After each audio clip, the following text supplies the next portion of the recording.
오늘 우리에게 주시는 하나님의 말씀 사무엘상 15장 1절 말씀부터 9절까지에 있는 말씀 보도록 합니다. 찾으신 줄 알고 제가 봉독해 올립니다. 15장 1절부터 봅니다. 사무엘이 사울에게 이르되 여호와께서 나를 보내어 왕에게 기름을 부어 그의 백성 이스라엘 위에 왕으로 삼으셨은즉 이제 왕은 여호와의 말씀을 들으소서. 만군의 여호와께서 이같이 말씀하시기를 아말렉이 이스라엘에게 행한 일 곧 애굽에서 나올 때에 길에서 대적한 일로 내가 그들을 벌하노니 지금 가서 아말렉을 쳐서 그들의 모든 소유를 남기지 말고 진멸하되 남녀와 소아와 젖먹는 아이와 우양과 낙타와 나귀를 죽이라 하셨나이다 하니 사울이 백성을 소집하고 그들을 들라임에서 세어보니 보병이 20만 명이요 유다 사람이 10,000명이라. 사울이 아말렉 성에 이르러 골짜기에 복병시키니라. 사울이 겐 사람에게 이르되 아말렉 사람 중에서 떠나가라. 그들과 함께 너희를 멸하게 될까 하노라. 이스라엘 모든 자손이 애굽에서 올라올 때에 너희가 그들을 선대하였느니라. 이에 겐 사람이 아말렉 사람 중에서 떠나니라. 사울이 하윌라에서부터 애굽 앞 술에 이르기까지 아말렉 사람을 치고 아말렉 사람의 왕 아각을 사로잡고 칼날로 그의 모든 백성을 진멸하였으되 사울과 백성이 아각과 그의 양과 소의 가장 좋은 것 또는 기름진 것과 어린 양과 모든 좋은 것을 남기고 진멸하기를 즐겨 아니하고 가치 없고 하찮은 것은 진멸하니라. 아멘. 오늘 말씀의 제목은 사울을 반면교사 삼아라고 하는 제목으로 여러분과 같이 은혜를 나누고자 합니다. 이 세상에 성공을 싫어하는 사람은 아무도 없을 것입니다. 그래서 사람들은 나름대로 성공하려고 얼마나 애를 쓰는지 모릅니다. 하지만 성공이라고 하는 것은 말처럼 쉽지가 않습니다. 실제로 성공하는 사람들을 꼽아보면요, 그렇게 많지를 않다라고 하는 것입니다. 물론 성공하는 사람들에게는 다 그럴 만한 이유가 있습니다. 반대로 실패하는 사람들에게도 다 그럴 만한 이유가 있습니다. 그러므로 우리가 진정 성공적인 인생을 살기를 원한다면 양쪽을 모두 살펴볼 필요가 있습니다. 무엇보다도 실패의 이유를 잘 파악하고 이를 피할 수만 있다면 보다 확실한 성공이 있게 될 것입니다. 이런 취지에서 오늘은 실패한 인물을 통해 실패의 원인을 살펴보고자 합니다. 그가 누구입니까? 바로 이스라엘의 초대왕 사울입니다. 사울은 실패한 인생의 대표자이죠. 미천한 인간이 왕이 됐으면 크게 성공한 것 같은데 결국은 실패하고 비참한 최후를 마쳤으니 얼마나 안타까운 일입니까?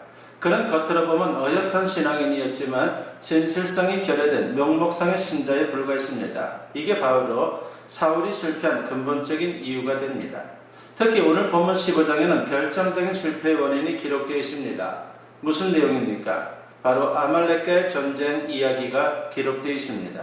겉으로 보면 이스라엘이 승리했습니다. 그런데 하나님 보시기에는 실패였습니다. 아말렉은 대대로 이스라엘의 원수입니다. 호전적인 족속으로 이스라엘이 출애굽하여 광야를 통과할 때에 길을 터주기는커녕 뒤에서 공격하는 등 야비한 짓을 행했습니다. 하나님은 그들의 사악함을 심판하는 차원에서 사울에게 공격 명령을 내린 것입니다.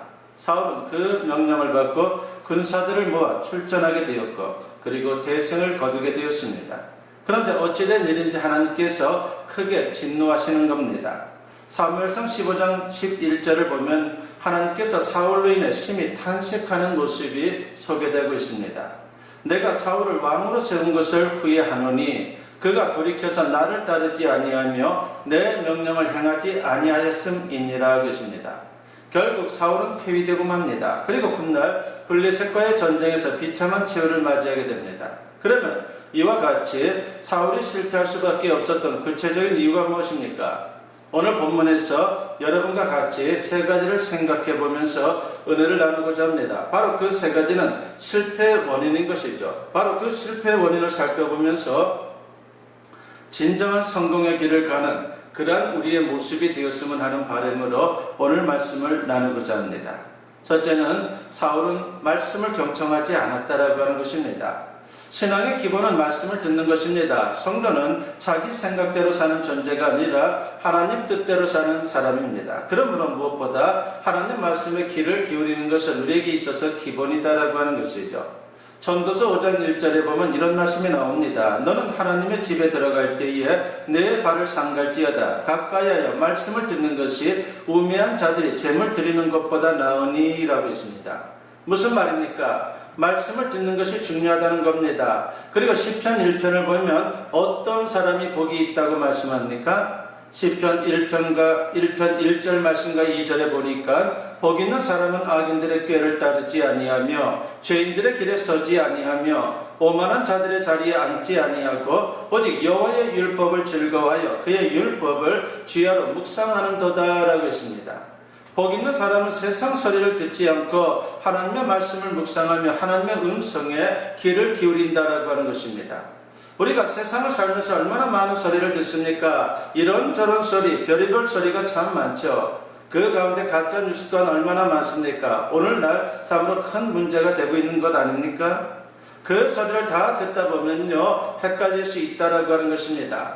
그렇다면 무슨 소리를 듣고 살아야 실패하지 않고 승리할 수 있습니까? 하나님의 말씀을 우선적으로 들어야 합니다. 세상 소리에 귀 기울이기 시작하면요, 갈피를 못 잡고 결국은 망합니다. 코로나19 시대에 우리 주변에 세상 소리가 그 어느 때보다도 많습니다. 그 중에는 옳은 소리도 있지만 신앙과 상관없는 그런 소리 또한 얼마나 많은지 모릅니다. 그런데 세상 소리가 진리인 양 신앙의 소리는 외면하고 세상 소리를 우선시하고 중요히 여기다 보면요, 진정한 성공에 이룰 수 없다라고 하는 것입니다. 세상 소리에 귀 기울이기 시작하면 인생이 갈짓자가 됩니다. 그러나 하나님의 말씀은 항상 진리입니다. 시대가 변해도 환경이 달라져도 변치 않는 절대 진리라고 하는 것입니다. 그러므로 하나님의 말씀을 우선적으로 듣는 사람은 좌로나 우로나 치우치거나 흔들리지 않습니다. 결국은 승리하고 복된 인생이 되는 것입니다. 잠언 16장 20절에 보니까 삼가 말씀에 주의하는 자는 좋은 것을 얻나니 여호와를 의지하는 자는 복이 있느니라 하겠습니다. 그러므로 하나님 말씀에 우리가 집중해야 하는 것입니다. 이것이 바로 살 길이고 승리의 길입니다. 그런데 하나님의 말씀을 듣지 않으면 하나님의 뜻을 분별할 수가 없습니다. 그러다 보면 세상 소리에 휘둘릴 수밖에 없다라고 하는 것입니다. 그래서 말씀을 듣지 않으면 이미 실패는 시작된 것입니다. 인류의 조상 아담과 하와를 보십시오. 하나님이 인간을 창조하시고 에덴 동산에 그들을 두신 후에 뭐라고 말씀을 하셨습니까? 창세기 2장 16절과 17절에 보니까 여호와 하나님이 그 사람에게 명하여 이르시되 동산 각종 나무의 열매는 네가 임의로 먹되 선악을 알게 하는 나무의 열매는 먹지 말라. 네가 먹는 날에는 반드시 죽으리라 하십니다. 그런데 하루는 뱀이 여자에게 접근해서 미혹합니다. 거짓말로 헷갈리게 만드는 것이죠. 동산 모든 나무 열매를 먹지 말라 하더냐라고 그렇게 묻습니다. 그때 여자가 뱀에게 뭐라고 대답합니까? 창세기 3장 3절 말씀에 보니까 동산 중앙에 있는 나무의 열매는 하나님의 말씀에 너희는 먹지도 말고 만지지도 말라 너희가 죽을까 하노라 하셨느니라 하고 있습니다. 하나님이 하신 말씀과 전혀 다른 것입니다. 비슷한 것 같은데 아주 다릅니다. 만지지 말라는 말씀은 하지도 않았고 열매를 따먹으면 반드시 죽는다라고 그렇게 주님께서 철저하게 강조성을 두면서 말씀을 하셨습니다. 바로 여기서부터 문제가 시작된 것입니다. 마귀는 말씀에 집중하지 못하고 제대로 이해하지 못한 여자를 미혹해서 결국은 넘어뜨립니다. 결국 선악과를 따먹게 되었고 아담과 하와는 비참한 인생이 되고 말았습니다. 그러므로 승리하는 인생을 여러분이 원한다면 먼저 하나님의 말씀을 잘 경청할 수 있어야 하는 것입니다. 두 번째로 사울은 말씀에 순종하지를 않았습니다. 말씀을 안 듣는 것과 잘못 듣는 것도 문제지만 말씀을 듣고도 순종하지 않는 것은요 더 큰 문제입니다. 하나님은 사울에게 분명히 아말렉 족속을 진멸하라고 말씀하셨습니다. 그것도 아주 구체적으로 말씀을 하셨죠. 그런데 사울이 어떻게 합니까? 본문 8절과 9절에 보니까 아말렉 사람의 왕 아각을 사로잡고 칼날로 그의 모든 백성을 진멸하였으되 사울과 백성이 아각과 그의 양과 소의 가장 좋은 것 또는 기름진 것과 어린 양과 모든 좋은 것을 남기고 진멸하기를 즐겨 아니하고 가치 없고 하찮은 것은 진멸하니라 하겠습니다. 사울이 말씀을 취사 선택한 것입니다. 자기가 원하는 것을 했지 하나님 말씀에 순종한 게 아닙니다. 부분 순종, 거의 순종, 절반 순종, 이 모든 것은 다 불순종입니다. 불순종은 하나님의 진노를 자초합니다. 하나님 말씀에 순종하고 불순종하는 것이 인생에서 축복과 저주의 갈림길이 된다는 사실을 알아야 합니다. 신명기 11장 26절로부터 28절에 있는 말씀에 보니까 내가 오늘 복과 저주를 너희 앞에 두나니 너희가 만일 내가 오늘 너희에게 명하는 너희의 하나님 여호와의 명령을 들으면 복이 될 것이요 너희가 만일 내가 오늘 너희에게 명령하는 도에서 돌이켜 떠나 너희의 하나님 여호와의 명령을 듣지 아니하고 본래 알지 못하던 다른 신들을 따르면 저주를 받으리라 하겠습니다. 이것은 신명기에 끊임없이 반복되는 아주 중요한 메시지입니다. 그런데 여기서 우리가 유의해야 할 점이 있습니다. 순종하되 온전히 순종해야 된다는 사실입니다. 그럴 때에 하나님의 역사가 나타나는 것입니다. 순종은 마음속의 믿음이 삶의 구체적으로 나타나는 것입니다. 말하자면 순종은 믿음의 증표인 것입니다. 믿음이 없으면 순종이 없고 순종이 없으면 믿음이 없는 것입니다. 그래서 순종이 없으면 죽은 믿음이요 가짜 믿음입니다. 하나님의 말씀이 주어졌는데 그 말씀에 믿음이 있다면서 순종하지 않는다는 것은요 바로 그것이 대단히 위험하다라고 하는 것, 그것을 우리에게 말하는 것입니다. 그래서 야고보서는 믿음이 순종의 행위로 표현되어야 한다라고 하는 것을 거듭해서 우리에게 강조하고 또한 말씀하고 있습니다. 야고보서 2장 21절과 22절에 보니까 우리 조상 아브라함이 그 아들 이삭을 제단에 바칠 때의 행함으로 의롭다 하심을 받은 것이 아니냐. 네가 보거니와 믿음이 그의 행함과 함께 일하고 행함으로 믿음이 온전하게 되었느니라 하겠습니다. 이 말씀은 창세기 22장의 모리아 사건을 언급하고 있는 것입니다. 하나님은 그 순종을 통해 아브라함의 믿음을 확인하셨습니다. 순종이 있기까지 그 믿음은 계속 연단이 됩니다. 아브라함이 제단에 독자 이삭을 묶어놓고 번제를 드리고자 칼을 내리칠 때에, 좀 더 리얼하게 말하면 목을 따르고 했을 때에 하나님께서 천사를 통해 급히 아브라함을 제지합니다. 창세기 22장 12절 말씀에 보니까 사자가 이르시되 그 아이에게 네 손을 대지 말라, 그에게 아무 일도 하지 말라, 네가 내 아들 내 독자까지도 내게 아끼지 아니하였으니 내가 이제야 네가 하나님을 경외하는 줄을 아노라 하겠습니다. 아브라함의 순종을 통해 그 믿음의 진정성이 확인되었다라고 하는 것입니다. 아브라함의 생애를 연구해보면 이 사건이 분기점이 됩니다. 그 이후로 본격적으로 하나님의 약속이 하나하나 그의 삶 속에 이루어지는 것입니다. 창세기 24장 1절에 보니까 아브라함이 나이가 많아 늙었고 여호와께서 그에게 범사의 복을 주셨다라고 했습니다. 아브라함에게 자손들이 계속 태어나고 물질의 축복도 풍성히 주어집니다. 범사가 형통합니다. 그러므로 성도에게 말씀에 대한 순종의 삶이 꼭 있어야 하는 것입니다. 이것은 하나님께서 약속하신 축복을 성취하는 지름길입니다. 많은 사람들이 여기까지 못 가고 헤맵니다. 그래서 매일 제자리 걸음을 합니다. 아무리 신앙의 연조가 길어도 매 한 가지입니다. 말씀을 듣다가 순종하기 힘든 게 있습니다. 그게 바로 내 축복의 인생길의 고비라고 하는 사실을 알아야 합니다. 그것만 넘으면 되는 것이죠. 그래서 이런 말이 있습니다. 하나님께 순종하는 것은 의무라기보다 특권이다. 하나님은 우리에게 유익한 것만 명령하시기 때문이다라고 했습니다. 여러분, 우리에게 유익한 것만 명령하기 때문에 그분 말씀에 순종하는 것이야말로 진정한 축복이다라고 하는 것입니다. 그리고 우리에게 주어진 특권이다라고 하는 것이죠. 그런데 많은 사람들이 버팁니다. 이러면 곤란합니다. 왜냐하면 하나님은 복주고 복주시는 하나님이고 반드시 약속을 지키시는 하나님이십니다. 부디 말씀에 순종하여 복주고 복주시는 하나님을 풍성히 경험할 수 있는 우리 모두가 되었으면 합니다. 세 번째로, 사울은 후회만 했습니다. 사람은 누구나 실수할 수 있습니다. 그리고 인생을 살다 보면 실패하는 일이 다반사입니다. 사실 실패해도 다음번에 승리하면 되는 것입니다. 지금 실패는 더 큰 승리의 디딤돌이 될 수 있다라고 하는 것을 여러분 잊지 마십시오. 그런데 문제는 실패하고도 계속 핑계만 대고 후회만 하는 것이 바로 문제라고 하는 것입니다. 믿는 성도는 후회하지 말고 회개해야 합니다. 진정한 회개는 돌이킴과 결단을 포함합니다. 회개는 방향 전환입니다. 반면에 후회는 그냥 있는 자리에서 아쉬워하는 것입니다. 전혀 차원이 다릅니다. 후회는 발전이 없고 회개는 발전이 있습니다. 여러분 사울을 보십시오. 그는 항상 후회만 했습니다. 다윗을 핍박할 때도 얼마나 자주 후회했습니까? 다윗은 사울을 결정적으로 죽일 수 있는 여러 번의 기회가 있었지만 그때마다 그는 살려줍니다. 그때마다 사울은 양심의 가책을 느끼며 후회했습니다. 그러나 그때뿐이었습니다. 악행에서 돌이키질 않았습니다. 사무엘상 15장 24절과 25절에 보면 사울이 사무엘에게 이르되 내가 범죄하였나이다. 내가 여호와의 명령과 당신의 말씀을 어긴 것은 내가 백성을 두려워하여 그들의 말을 청정하였음이니이다. 청하오니 지금 내 죄를 사하고 나와 함께 돌아가서 나로 하여금 여호와께 경배하게 하소서라고 했습니다. 뒤늦게 후회하고 호들갑을 떨지만 이미 늦은 것입니다. 게다가 그의 마음에는 철저한 회개가 없었습니다. 들통나니까 할 수 없이 하는 가짜 회개였다라고 하는 것입니다.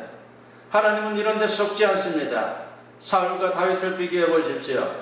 인간적인 능력으로 보면요, 사울과 다윗의 차이는 별로 없습니다. 다윗과 사울의 차이는 회개와 후회의 차이입니다. 다윗도 실패했지만 그는 철저하게 회개했습니다. 밧세바를 범했을 때에 나단 선지자가 와서 그를 질책합니다. 그때 어떻게 합니까? 사무엘하 12장 13절에 보니까 다윗이 나단에게 이르되 내가 여호와께 죄를 범하였노라 하며 나단이 다윗에게 말하되 여호와께서도 당신의 죄를 사하셨나니 당신이 죽지 아니하려니와 라고 했습니다.